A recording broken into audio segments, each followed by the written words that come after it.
What's up, football heads? Welcome back to that show. As always, I am your host, Kyle McQueen, here on a Victory Monday. Victory for my Vikings. Victory Monday for many of you fans out there. For other ones, it's always next week. So let me talk to you Tuesday. Probably going to come out on a Monday night. So now we're ahead of the game. I can never get these out on Tuesday. It's either Wednesday, Thursday. Today it's going to be Monday night. Might be Tuesday for you East Coast folks or any UK fans out there watching. But interesting slate of games yesterday. I'm going to start with the first game on the list for, I don't know how they list these things out, but the Dallas Cowboys, America's team, is dead. Like, they're not dead, they're dead. They're done, they're cooked, they're finished. I was talking to my boy Adam. He is, in his words, in football hell. Once again, calling for Mike McCarthy's job. And I tried to tell him. I tried to tell him the day he was hired, he was trying to convince himself this could be a good move. This could be what Dallas needs.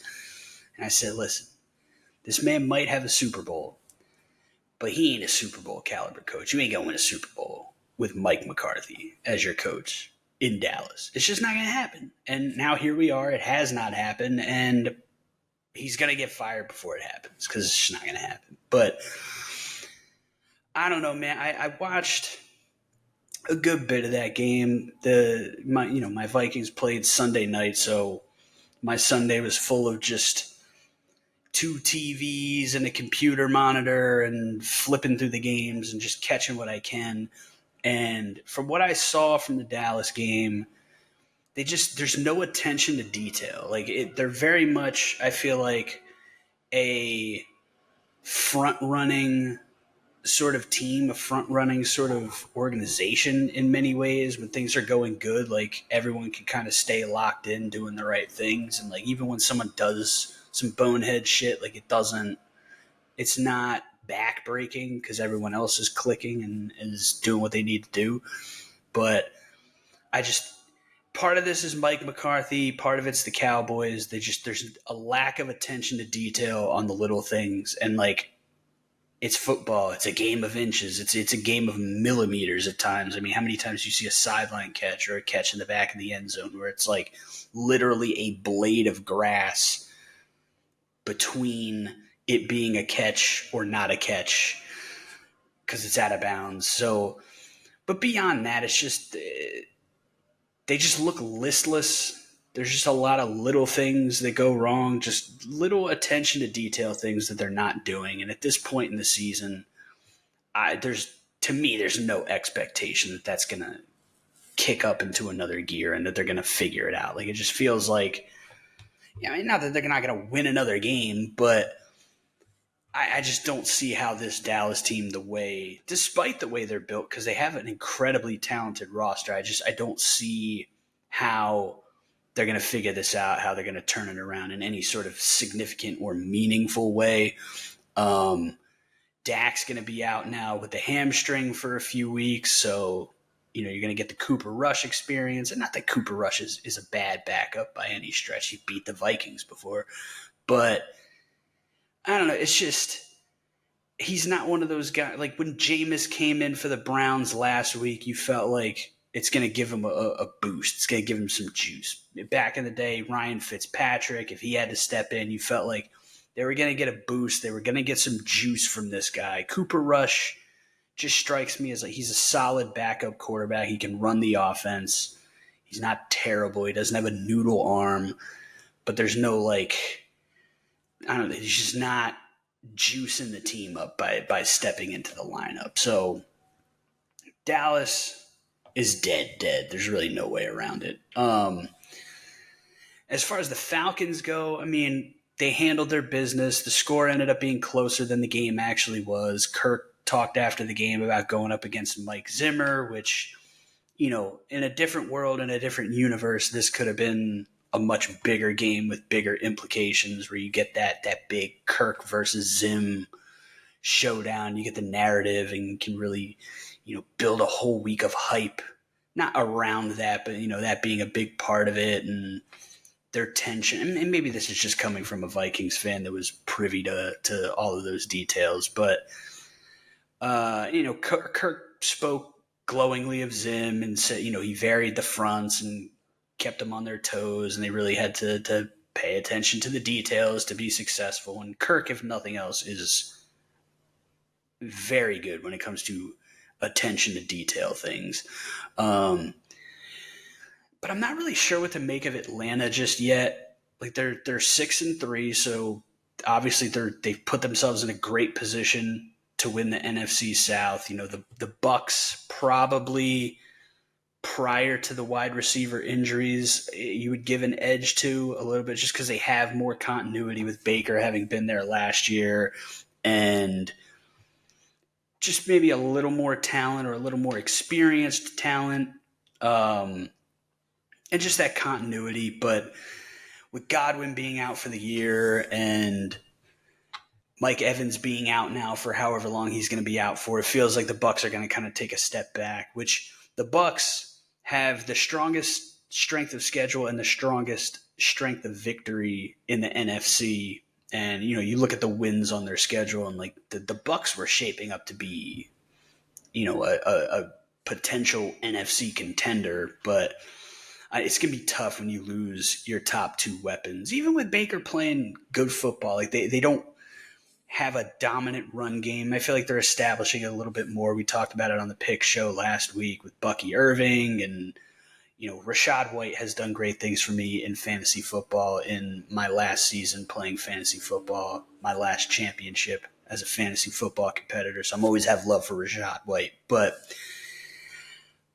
I don't know what to make of Atlanta, despite being 6-3, being on top of the division, putting themselves in that position to take hold of that division and just handle their business and get to the playoffs. I expect Atlanta to get to the playoffs. I expect them to probably win the division with the injuries to the Bucs receivers that we talked about. But who have they really beaten? They beat the Bucs when the Bucs were at full strength, so you got to give them that. But and maybe part of this is just the Kirk Cousins experience and having been on the other side of that for so many years of having Kirk as my quarterback, where like, yeah, you're going to win 10 games. You might win 11 games, but you're really kind of just holding your breath for the playoffs and hoping that something is going to happen there, and it usually doesn't. So I don't know. If you're a Falcons fan, I say just enjoy the season. It's been a lot of years of mediocrity since that Super Bowl run back in 2016. Enjoy the season, but from an outside perspective, looking in, trying to judge who the Falcons are, and like, are they really in that upper crust of the NFC, or are they just at the top of the crust of that middle crust in the middle? Because there's a deep middle. We talked about it on the pick show, how there's like it's pretty evenly distributed between these teams at the top with really good records, teams in the middle with middling records, and then teams at the bottom that are dumpster fires and they're trash and they're out of here and they're not going to do anything. And Dallas has now firmly planted themselves in that bottom crust. But is Atlanta a lower upper crust team, or are they an upper middle crust team? Do they have potential to like solidify as an upper crust team? I don't know. I don't feel like I've watched quite enough of their games to see from like a game flow perspective and how things are all coming together. But just from the outside looking in, they're winning games, but I don't know that they've truly been tested yet. Like, have they gone toe-to-toe with a legitimate contender? And I don't think they have. So I don't have their schedule in front of me. Let me see if I can pull that up here pretty quickly without derailing the entire podcast. So bear with me. But they need to be tested. I know for sure they have the Vikings on their schedule later this year, and there is still some debate as to whether the Vikings, they have to be acknowledged. They're 6-2. They have to be acknowledged as an upper crust team right now. But are they going to maintain their positioning there, or will they solidify themselves truly as an upper crust team, as an NFC contender by the end of the year? But the Falcons, you got the Saints coming up. That should be a win. At the Broncos, which we'll get into the Broncos next, actually. But despite the loss to Baltimore, like, they've still been doing some pretty good things. They've shown good things on defense. Bo Nix has outperformed a lot of people's expectations. Then they're at home against the Chargers. Chargers rounding into form very quietly. Then they got the Vikings. Raiders should be a win. Giants should be a win. Then you get at the Commanders, which we'll get into them as well.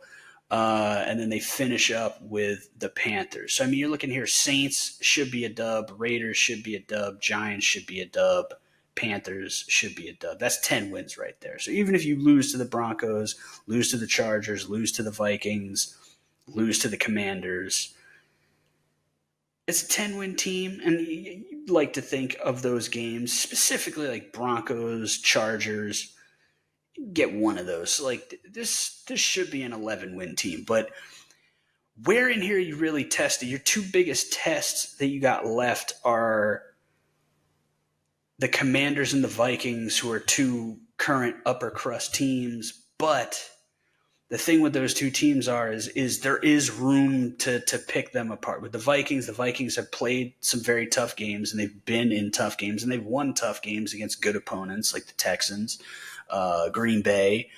But I don't know, there's still this like shred of doubt because Sam Darnold's the quarterback, and like we've seen a couple bad performances from the defense against really good coaches with really good quarterbacks. Like, they might be the line of demarcation within that upper crust of like, that's the line of, if you're above the Vikings, you're an actual contender. If you're below the Vikings, you're not an actual contender. And then the Vikings, we'll see. And then with the Commanders, I mean, again, you can't take away what they've done thus far this season, but it's a young team. And then who have they beaten? When you go back and really look at it, like they lost to the Bucs, got smoked by the Bucs. They beat the Giants. They beat the Bengals, who even with a win this week, the Bengals are still under 500.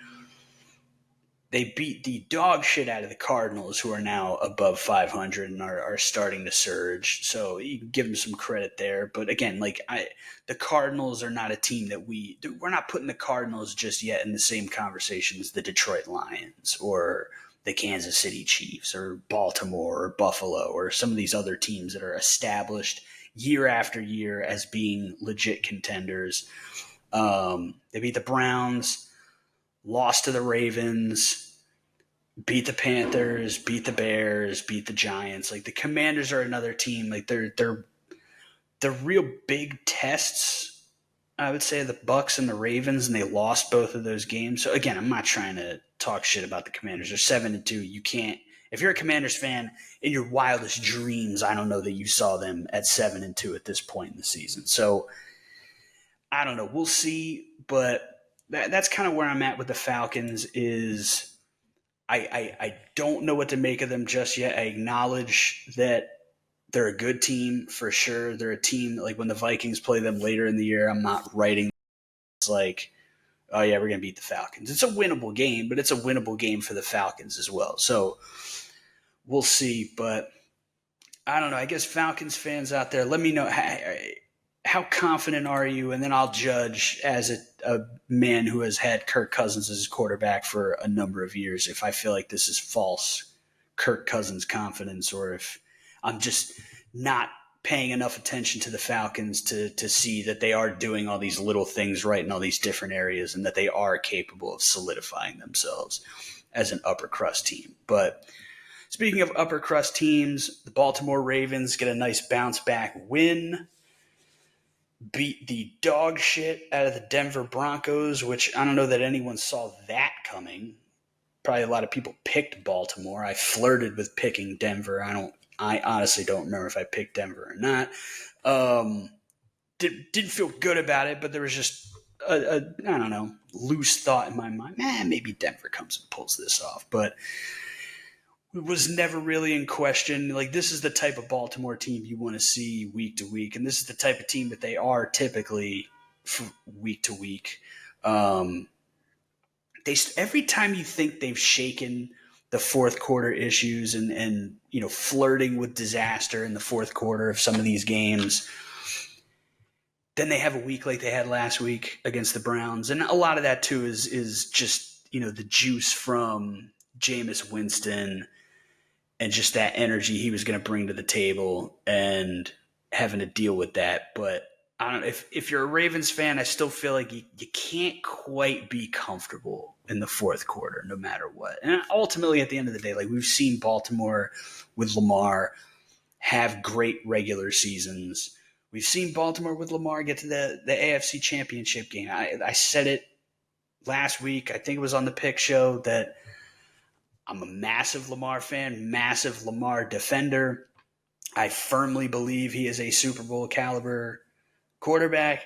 They just haven't gotten there yet. But from that defensive perspective, like, I still get a little like, ugh, when they're in the fourth quarter, maybe the other team gets a touchdown, maybe now they're only down by 10 points, or they're down by 8 or 9 or something like that, and you're like, I don't know. We've seen this story before with Baltimore, and I feel like they've gotten a lot better where it's not happening every single week, or they're not flirting with disaster every single week. But that's really the one question I have about Baltimore, because like, Lamar is Lamar, multiple-time MVP, putting together another tremendous season, is firmly in the MVP discussion. I would still put Josh Allen above him, because Josh Allen's doing it with less weapons and a lesser defense, or at least a less talented defense. You add Deontay Johnson. We'll see how that, when he gets more comfortable and works into the system and has been there a few weeks, how that looks. With Zay Flowers, who had another monster game, and then obviously Derrick Henry is doing peak Derrick Henry shit, and everyone should be terrified because he's terrifying. So Baltimore, more or less business as usual. Huge disappointment for Denver, though. Just when they were starting to get to that point where you felt like, okay, Denver might be a serious team, and you remember like, yeah, they had a really nice run in the mid to late season last year and made a push for the playoffs, with as weird as things were going for them. And you start to look at them this year. Bo Nix is starting to figure some things out. He's throwing touchdowns. He's catching touchdowns. He's rushing for touchdowns. The defense is playing tremendously. And then just a massive disappointment on Sunday. And especially for the defense, who, like I said, has been playing such great ball, that to just sort of all of a sudden get just pistol whipped. Now, granted, you're going to get pistol whipped by someone. Baltimore is not the most offensive team to get pistol whipped by, certainly, because of all the weapons that I just rattled off. But I don't know. It just feels like right when they're starting to put themselves into the conversation of like, okay, this is an upper middle crust team. They're in the middle. They haven't proven themselves enough to be in the upper crust.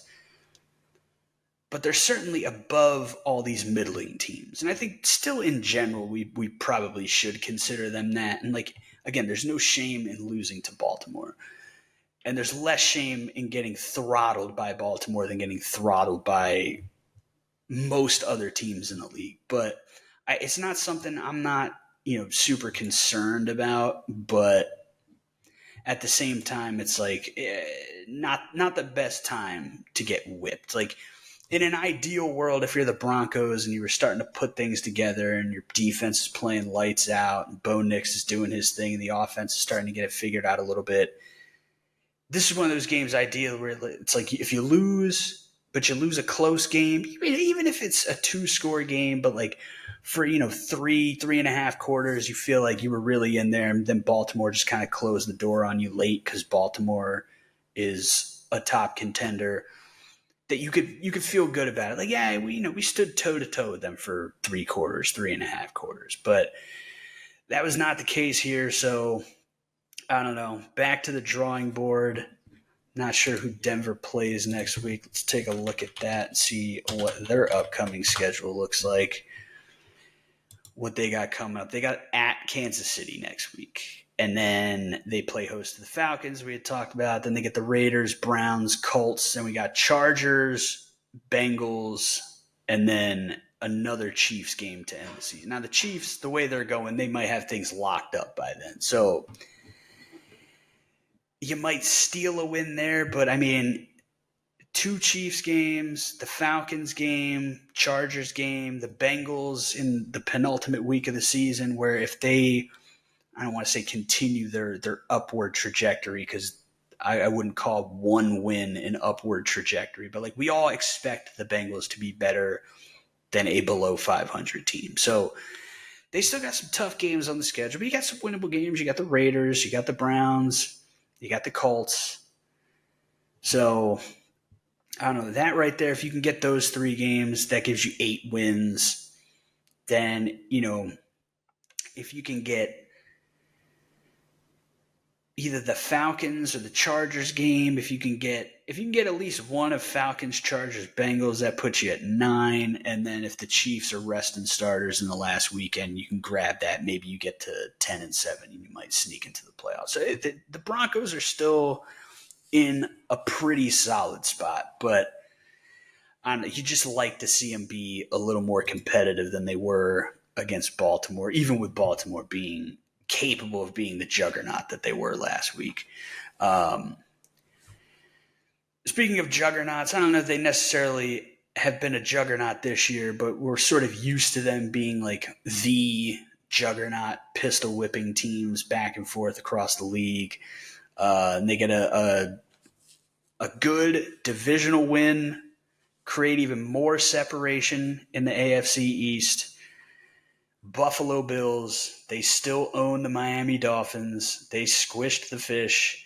And for me, as someone that has been loud and adamant about how bad I thought the Dolphins were going to be this year, and yes, I did not know Tua was going to get injured, but Tua's back. And guess what? They still lost. So 2 weeks in a row since Tua's been back, they've lost. So I love to see it. Personally, also as someone that has many futures bets on the Bills and even more futures bets on Josh Allen winning MVP, because Josh Allen is still your league MVP as of today. And anyone who believes otherwise, listen, there's cases to be made. Like I said, you can make a case for Lamar. You can make a case for Jared Goff. There's guys. But Josh Allen is the MVP because who's doing more with less? He threw his second interception of the season on Sunday against the Dolphins, and it was a ball that hit the man in the hands, hit Keon Coleman in the hands, bounced up, and got picked off. So it wasn't even Josh Allen's fault. But only 2. And I remember all the graphics, people making fun of Jalen Hurts or Dak Prescott or whoever, and then people coming in and say, oh, but what about Josh Allen? Why is Josh Allen considered one of the best in the league? Why is Josh Allen considered a preseason MVP candidate? He turns the ball over all the time. Why doesn't he get as much shit for turning the ball over as these other guys do? Well, guess what? You come into a season, you're down your top 2 receivers from the past few years. They've left the building. Your defense loses a lot of pieces. It's going to take some time to develop those guys and get everyone up to speed and create cohesion with the defensive unit. Matt Milano goes down. You're breaking in a rookie wide receiver. Josh Allen has found a way to still be Josh Allen, but to be a little more protective of the football in a situation knowing that I need to protect the football more. I'm not as comfortable with these guys yet because we got a bunch of new guys in. They bring in Curtis Samuel. They bring in Mac Hollins. You draft Keon Coleman. Then obviously they trade for Amari Cooper, where Khalil Shakir is really the only guy getting any sort of touches from a receiving standpoint. Obviously, you got the 2 tight ends, but that he's got familiarity with. So he's finding ways to still be dynamic, still be Josh Allen, still lead the offense, still be a nuclear weapon, but also protect the football, knowing the situation they're in with these young guys, these new guys, managing that and finding ways to go out and win games. They're 7-2. The Jets are now, what are the Jets? 3-6. let's see, New York Football Jets. I believe they're 3-6. Yeah, so they're second. So you're 7-2. They're 3-6. You got a 4-game lead. We're at the halfway point of the season. For those two teams past the halfway point of the season, because neither one of them has had the bye yet, and you got a 4-game lead in the division. So I feel like if you're the Bills, you got to like where you're at.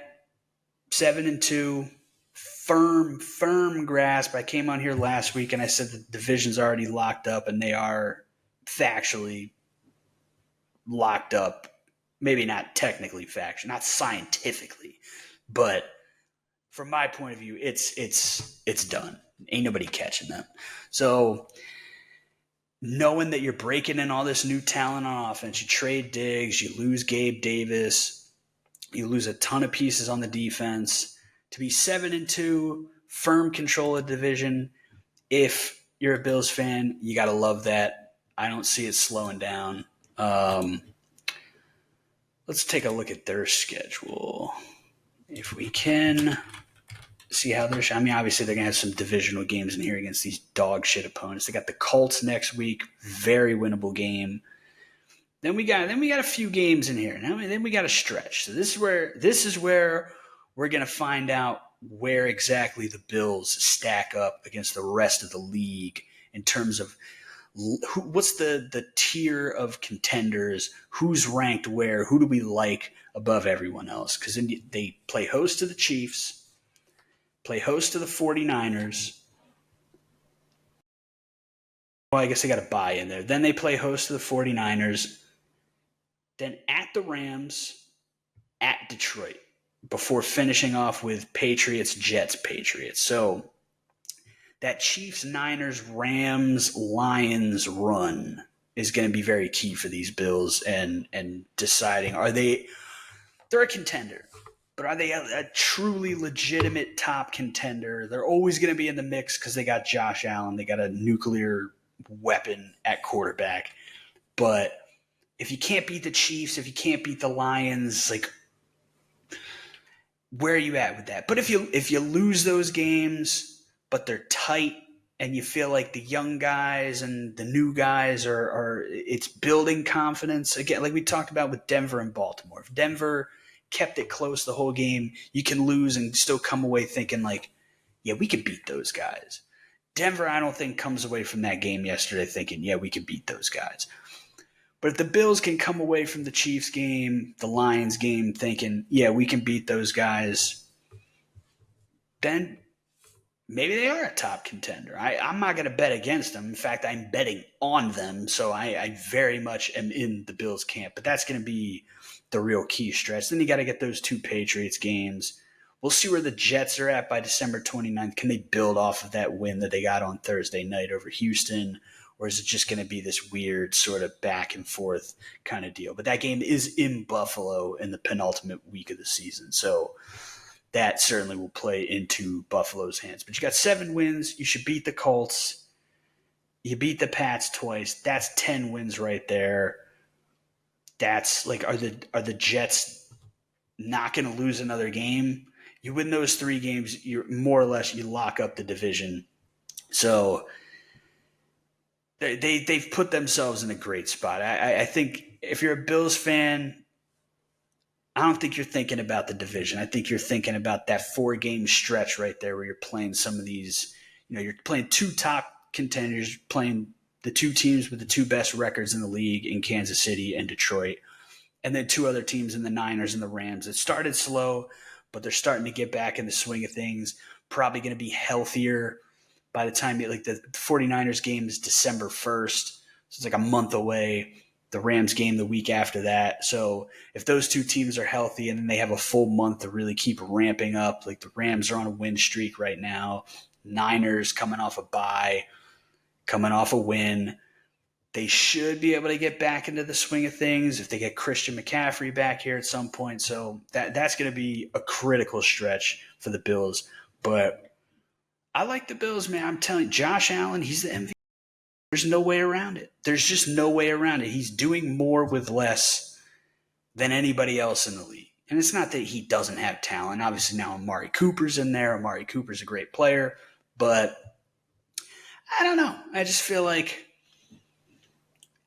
people are still kind of sleeping on him. They play in a shitty division. They're not tested. They got beat up by Baltimore. Like, yeah, all these things can be true, but don't sleep on the Bills and don't sleep on Josh Allen. That man is tearing it up. He's protecting the football. He's getting it done. He's got his team at 7-2, firmly in control of the division. And most of that was done with a rookie receiver as his number one. And not even like the top rookie receiver, not even like the top 3 rookie receivers, like not even top 5. So I don't know. I feel like they're still a little bit slept on, but they're going to have a chance here to prove it in that 4-game stretch. As far as Miami goes, listen, I tried to tell you. I tried to tell you preseason, tried to tell you early in the season, tried to tell you after Tua got hurt, tried to tell you after Tua got hurt. You cannot expect this team to be good. They're dead. They're dead. Not saying they can't bounce back next year, but the way they collapsed last year, the way they fall apart in December, they're a Ferrari, Lamborghini team. They love to run. They love to be fast, but there's not much that's all that physical about them. And then you lose a guy like Christian Wilkins, who was kind of the physical, tough heartbeat of the team, the anchor on defense. He's gone. You lose Van Ginkel, fan favorite, absolutely dynamic playmaker. He's gone. Yeah, you add all these pieces. They signed Odell Beckham Jr. Has he done anything? No. They could put $10 million into Odell Beckham Jr., but you can't put $10 million into the defense. Big mistake. Bad mistake. Who'd they add? They added Jordan Poyer, who I love, who was flagged for a big penalty in that Bills game. Might be working undercover for the Bills. We don't know. But that, like, Jordan Poyer he's getting to the end of his career. Now, safety, like my boy Harrison Smith had a monster game Sunday night. It's one of the oldest, maybe the oldest defensive back in the league. So, like, you can still get it done. I still got faith in Poyer. But, like, I don't feel like they approach the offseason with any sense of, like, a responsibility. It's like, how do we add a shiny new piece because we're losing all of these key anchors to our defense? And it's like, number one, Odell Beckham Jr. is no longer a shiny new piece. People think that he is, but he's been around now for, what is this, his 11th season? Like, and he's been injured pretty consistently the last chunk of those seasons. And it's at a position where you already got Tyreek Hill, you got Jalen Waddle, you draft Malik Washington. Like, you did not need Odell Beckham Jr. So I look at this team and I feel like they're a front-running team that's not going to play well in December and January based on the way they're structured. They're not physical enough. They're too finesse. And then their off-season approach showed that they're not being honest about their team. And so they're going to eat shit this year. They've been eating shit this year, and they're going to continue to eat shit this year. And then we'll see how they do in the offseason. And then for as bad as they've been, because they've been worse than I expected, and part of that has to do with the Tua injury and then just that kind of fucking up the flow and the rhythm of the season. But as bad as they are, they will then be a candidate for regression back to the positive side of things. But I'm not going to make any proclamations or declarations on how they're going to be next season. But I will say, I told you so. Tried to tell them. I also tried to tell you about the New Orleans Saints when they were 2-0 and they were beating the piss out of everybody. I said the September Saints, can't trust them. You cannot trust a Dennis Allen coach team quarterbacked by Derek Carr. And here we sit. Dennis Allen, as of today, has been fired. And there was a ESPN alert that came out. Dennis Allen becomes the first coach to be fired this season. It's like, did we forget about Bob Saleh? How are you, ESPN? How do you forget about Bob Saleh getting fired? How is that possible? That your narrative around Bob Saleh fed you and all your fleet of fucking national media jabronis on TV for days, if not weeks, and then somehow you forget that Bob Saleh got fired. But that's neither here nor there. Dennis Allen's been fired, and Derek Carr is getting absolutely killed, roasted alive, burnt to a crisp by former Saints receiver Michael Thomas. And allow me to attempt to pull this up. And it's gone, so I no longer have it here. But Mike Thomas was not holding back. Basically saying, like, what did you expect? What do you expect from Derek Carr? Derek Carr is ass. I believe he did use the phrase that Derek Carr is ass. And Derek Carr was asked about it in the post game. And, you could tell he wasn't happy about it and was kind of bummed out about it, but tried to take the high road. And, free Alvin Kamara is all I got to say. He had a monster game and continues to be a monster player, just wasting away on the husk of the New Orleans Saints, and it's a shame. But I got no beef with Derek Carr. Seems like a nice guy, seems like a likable guy. Has been getting roasted by Instagram and all the memesters out there for at least the past few years, and now he's getting roasted by his former teammates. So, he's out here throwing hospital balls. Chris Olave getting concussed again, 4th concussion in less than 3 seasons. And I don't want to get too deep into the Carr and Thomas stuff because, what is there really to say? Go look up the comments yourself. Have a laugh if you want to have a laugh.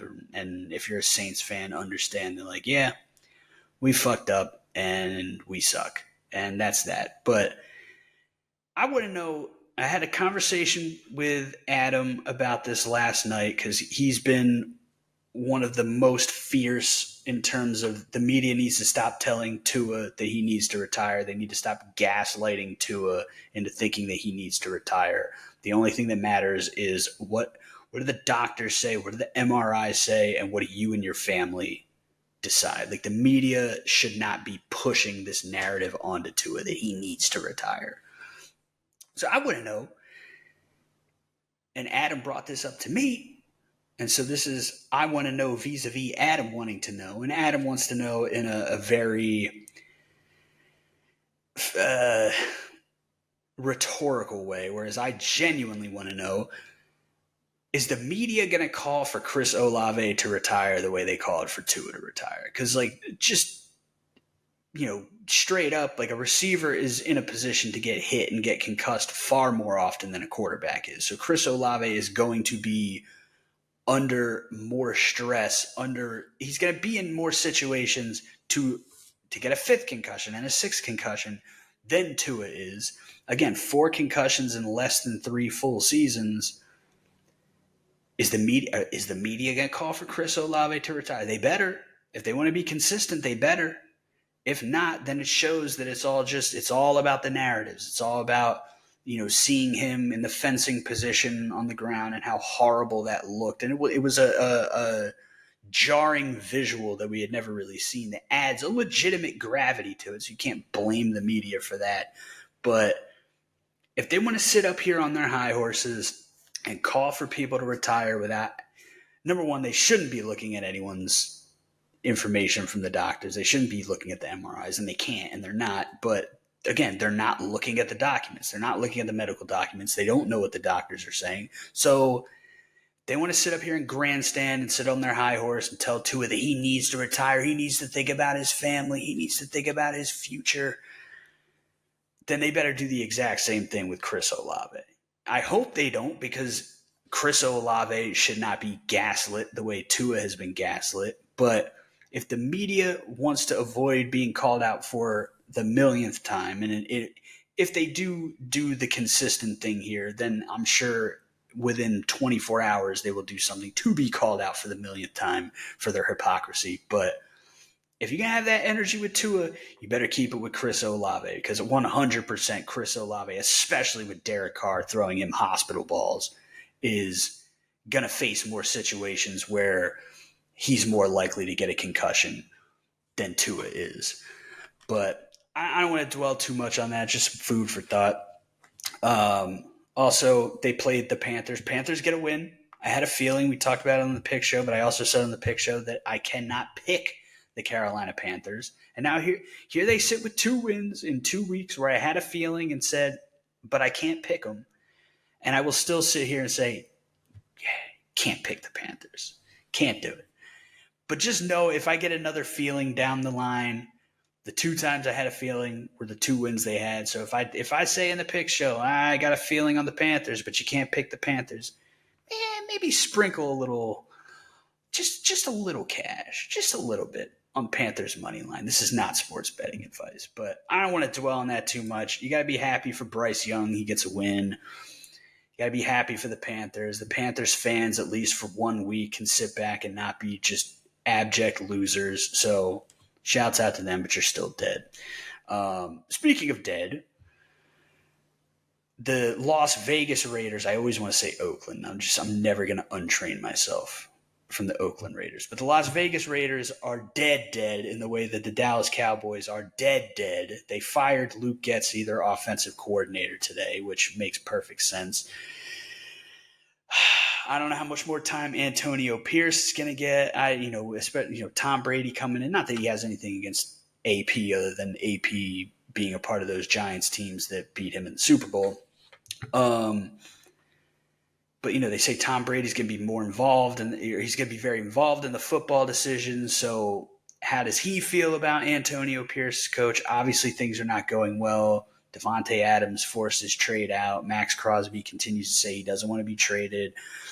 But they're just kind of a mess right now. They were one of those teams that you felt like – it always kind of felt like they had their eye on Michael Penix Jr., and then the Falcons just out of nowhere drafting Penix kind of threw things in the flux. And, maybe they tried to move up, maybe not.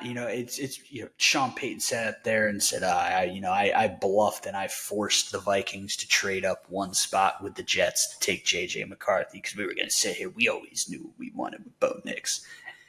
And maybe they did always know that they wanted Bo Nix because Bo Nix is a good fit for what Sean Payton wants to do. But, who's to say that the Raiders weren't calling the Jets saying, hey, we want to move up and draft J.J. McCarthy, or we want to move up and draft Bo Nix? I don't know.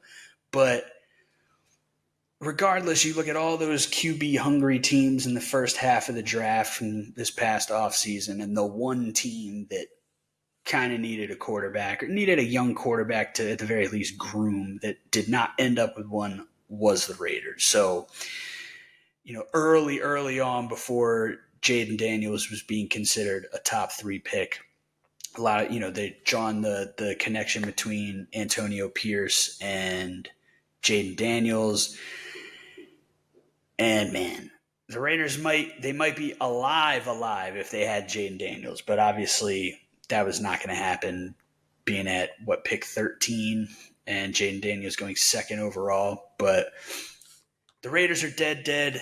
They need a quarterback. They need a lot of other pieces. Not much left to be said about it. I always have an affinity for the Raiders, so you hate to see it because they've just been so moribund for so long. But it is what it is. Some franchises are just destined to wallow in the shit for decades until they pop up and start doing great things like the Detroit Lions. So you never know when your time's going to come. But Cincinnati, they handled business. Joe Burrow probably had his best game of the season. Just beat the dog shit out of the Raiders. But I still think they're more of a tease than a threat right now. They got to prove that they're good enough week to week. They're 4-5. They're still under 500. But every time they win a game and you think, all right, they won the game. So here we go. Now Cincinnati's going to start turning around. They always have a bad September. It is what it is. Now they're going to start winning football games. Now they're going to get it together. Well, they get all the way through October, and I still don't think we could say that they've put it together, they've figured it out, and that they're doing what they're doing.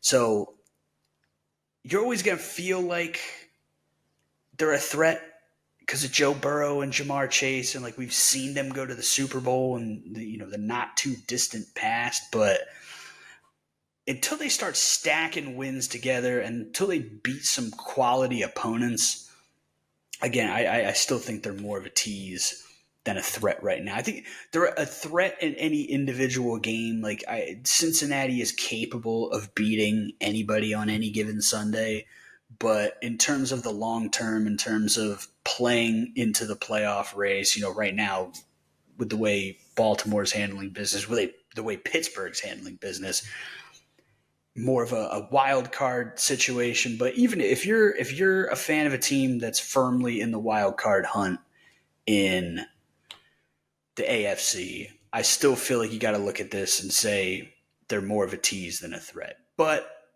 if I was a fan of one of those teams, I'd still be keeping my eyes on their games, thinking like, is this going to be the week that they string it together? Is this going to be the week that they get a big win against a great team? And remember, we're the Bengals with Joe Burrow and Jamar Chase, and we're capable of all this. But until they string it together, until they start beating some really good to great teams, I'm not fully gonna buy into it just yet. I'm not gonna get caught here predicting the Bengals are turning it around. They might turn it around. I'll acknowledge it when they do turn it around. But if they reel off the next couple weeks, they get another couple wins, and they're at 6-5, then we'll sit up here and say, all right, the Bengals might be back. Now they're a threat to the wild card. But right now, I'm not. I cannot be declarative about them being anything more than a tease. A team that is not a tease, they are definitely a threat. I would not consider them a contender,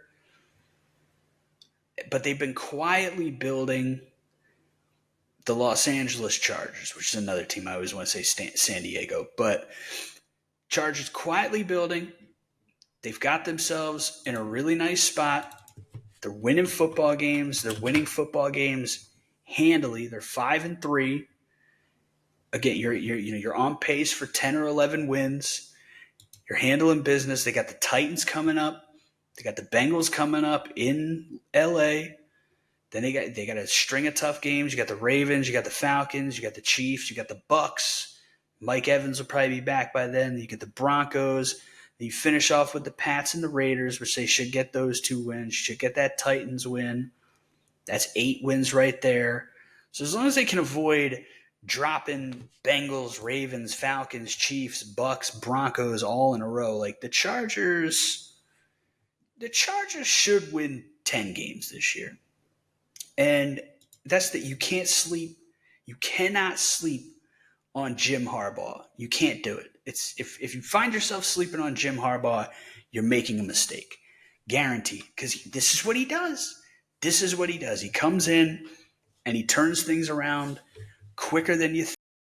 And again, that might not be turning it around to a championship contender right away. Like it took a long time to get Michigan into championship contention when he went back there. But him coming back, there was an immediate feeling of some semblance of a turnaround. Where were they before? Where are they at now? And I think you're starting to see that with the Chargers, again, very quietly. But the last couple weeks, they've laid some big wood on defense. And it's not like they're dropping 50 points, but they're coming out and they're beating teams from jump by multiple scores. They got the long ball going to Quentin Johnston. Ladd McConkey's been fantastic.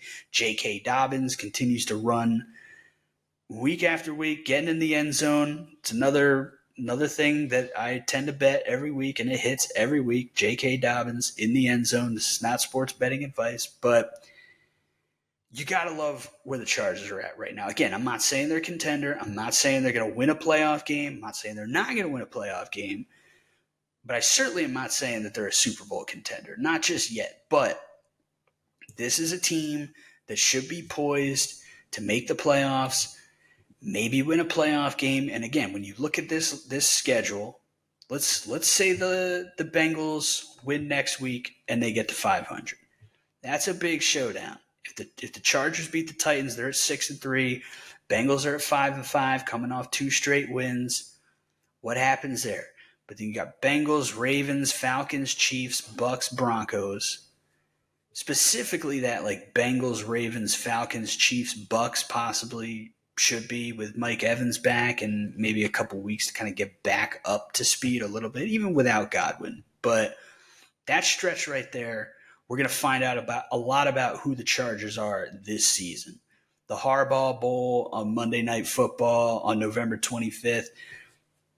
If they can win a couple of those games, Bengals, Ravens, Falcons, Chiefs, Bucks, if they can win a couple of those games and stay at the very least competitive, like I'd like to see them beat the Falcons.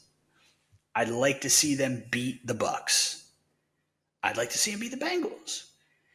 And just stay competitive with the Chiefs and the Ravens. Then I think by the end of the season, we're looking at the Chargers saying, like, okay, this is a serious football team. I don't expect them to win the Super Bowl. I'd be shocked if they did. But I ain't going to be surprised if Justin Herbert finally gets a playoff win. But we're going to say definitively by the end of this season for the Chargers, I think probably that they're a 10-win team, that Jim Harbaugh has installed his – not just his system, but his culture in place, and it's taken hold, and the guys are buying in. And I think we're going to be able to say they are battle-tested through this schedule here coming up, and I think we're going to know a lot about it. Now, if they drop all these games, then maybe they got further to go than I thought they might have. But, again, you stay close in these games, you win a few of them, the Chargers are going to put themselves in position to be a team that you don't want to see coming into your stadium in the playoffs. There's going to be a handful of home teams in the AFC come playoff time that do not want to see the LA Chargers. That's my prediction. And it's going to be up to Jim Harbaugh and the boys to make me look like a genius. On the flip side, the Browns, the Jameis roller coaster, man, it is what it is. It's he's going to get you one, and then you're going to lose one. He's going to throw a bunch of touchdowns, and then he's going to throw a bunch of interceptions. That's the Jameis Winston experience. It always has been, whether or not he has LASIK or not, whether or not he thinks that Bruce Arians is a black man or a white man. One thing is for sure, he's going to throw a bunch of touchdowns, he's going to throw a bunch of picks, he's going to win you a game, he's going to lose you a game. And that's what happened here. So the Browns, I think all the Chris Brockman on the Rich Eisen show with, his proclamation that the Browns aren't dead, they could still make the playoffs. Like, not looking good right now. Not looking good. Probably need to win the rest of your games. And with Jameis Winston, again, it's an up and down experience. Just try and enjoy the highs. Try not to get too low with the lows. And hope to God they find a way to legally work themselves out of the Deshaun Watson contract and maybe go get a young quarterback in the offseason and go from there. Yeah, so that is what it is. Where are we going to go from here? I guess we'll bang this out real quick. Don't forget that I picked the Tennessee Titans before I redacted my pick of the Tennessee Titans, but I did pick the Titans before the redaction. So it will count as a loss on my record, but don't forget that I did pick them. And they got it done. I don't know that they're going to do enough this year to salvage any of my futures bets on the over on win totals. Probably not, but maybe, hopefully, please, Mason Rudolph, just give me some dubs. Just not in a couple weeks when the Vikings come to town, please. So that is what it is, an overtime game. Did not watch much of this game, just knowing that it's ultimately fairly non-consequential. So sorry, Titans fans. Sorry, Patriots fans. That's just the reality. I will say a takeaway. I think we got to see both sides of the coin with Drake May, the touchdown to tie the game to send it into overtime, and then the game-sealing interception in overtime. Remarkably similar, him running around, trying to make something happen, trying to make something crazy happen, just trying to make a play, and you see him make a play, send the game to overtime, and then you see him, woefully overthrow a ball, gets picked off, and they lose the game. So that is, from the tape that I watched as a Vikings fan, wanting to draft a young quarterback in the offseason, that was sort of the prevailing sentiment is Sometimes he's going to do some crazy shit, and you're like, oh, shit, this guy's pretty talented. This guy's capable of doing some shit. And then sometimes it's going to be a disaster. So I think we saw both of those on Sunday, but again, it doesn't look like mentally he's being crushed by the weight of quarterbacking a dog shit football team. All accounts seem to be that he was a mentally tough guy, for as much as you can maybe make comparisons between him and Daniel Jones. It's just like a tall, like put together Carolinian white boy. I think Daniel Jones, it fucks with his head maybe a little bit more than Drake May. So I think that's a positive for his development, but he loves to play hero ball, and there's times when you just should not be playing hero ball. And not that you don't want to see him do his thing in his rookie year, but like you're not gonna be a hero this year. Like, you're not making the playoffs. You're not making any moves. It's not gonna happen. So I don't know. Just like I said with Caleb Williams a few weeks back, settle in, learn, put him in position to learn to be a game manager. Put him in a position to just learn the basics, settle in doing the basics, and get him comfortable in that so that he can build off of it with all the crazy athletic stuff he can do, instead of having him rely on the crazy athletic hero ball stuff and not putting him in a position to just learn at a gradual level. Because I think that's what he needs. I think that's what most, if not all, young quarterbacks need is let them ease into it. And when they have these supernatural skills like some of these guys do, just don't make them or let them rely on that as a rookie. Make them rely on the basics. Make them rely on just drilling the stuff all quarterbacks have to do, and then give them spots and positions where it's like, okay, like go try and do some of the crazy shit that you do, and we'll see how it goes. But like I said, I think we saw both sides of the coin with Drake May, and obviously they don't come out on top. But don't forget, I did pick the Titans before I unpicked the Titans, but I did pick the Titans. Then the last in the 1 o'clock window, we're going to call it here.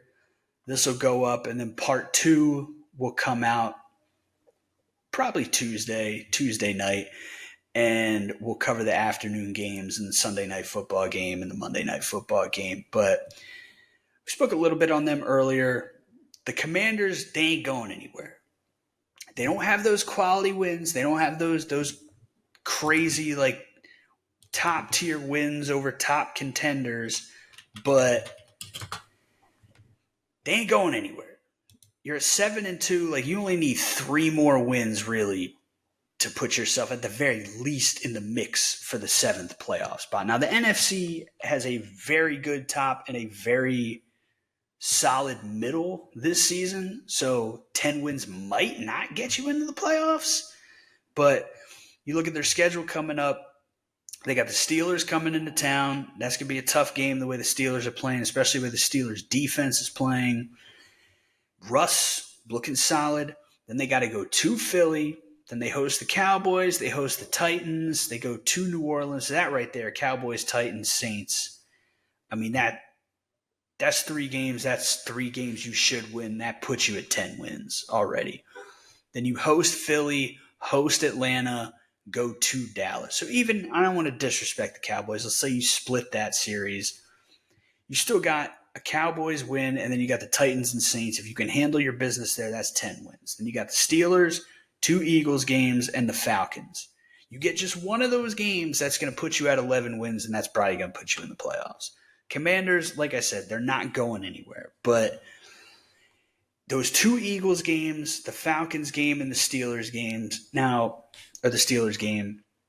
The Eagles, we'll get into them in part 2. I don't want to disrespect the Eagles, but they're another one of these teams. They're in the same boat to me as the Vikings, where it's like You look at the record, you look at some of the wins and say, like, you got to put them in the upper crust right now, but by season's end, by the playoffs, how are they playing? Are they truly a top contender, or are they kind of with the Vikings at that line of demarcation between teams above them, legit top contenders, teams below them, not contenders?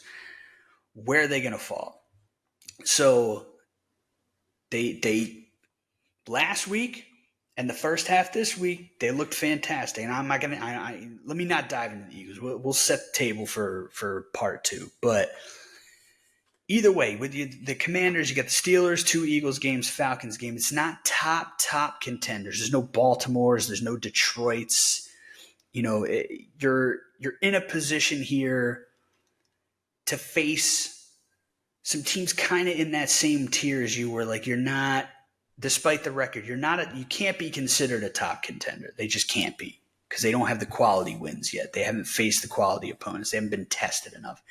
These are going to test them at a nice, not elementary level, but like not an advanced level, but not a master's level, we'll say. So they're not really going to be tested against top contenders going into the playoffs. So I do think they're in for a rude awakening in the playoffs. I do not see the Commanders putting together some storybook run in the playoffs, but they're going to be in the mix, and it's going to be experience. Even if they lose their first playoff game, it's experience for a young team. It's experience for Jaden Daniels, and it's something to build off of. But they're going to be battle tested enough to, depending on the matchup, because let's say they win the division, then you get a home game against a wild card team. Let's say the Eagles keep surging.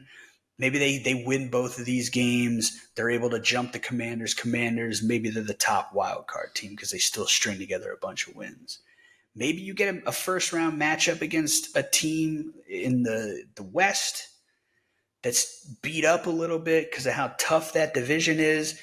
Maybe it's a potentially winnable game. Maybe they could win a game. You're tested enough to be able to go into a home playoff game against a wild card team, or a road game as a wild card team against the weakest of the division winners in the NFC. You're going to get tested enough with those Eagles games, the Steelers and the Falcons, to feel like, okay, we can handle some teams. But once you get to that next level and you're playing like the real top contenders, I don't see it happening for the Commanders this season. But again, commies, they ain't going away. They are not going away. I'm looking forward to that Eagles game in a couple weeks, because the commies, even when they were bad, they've always given the Eagles some issues. So now that both teams are kind of like, 7-2, 6-2, vying for the division, that should be a slobber knocker. As far as the Giants go, the Giants stink. I'm happy to see Sexy Dexy has a Campbell's Chunky commercial. Daniel Jones, the halftime stat line, what was it, 4 for 4 with -8 yards and a touchdown. He finally got a touchdown, but all the memes out there, the Chiefs won 2 Super Bowls between Daniel Jones' most recent passing touchdown at MetLife and his previous passing touchdown at MetLife. The Giants suck. They're back to just being absolute trash.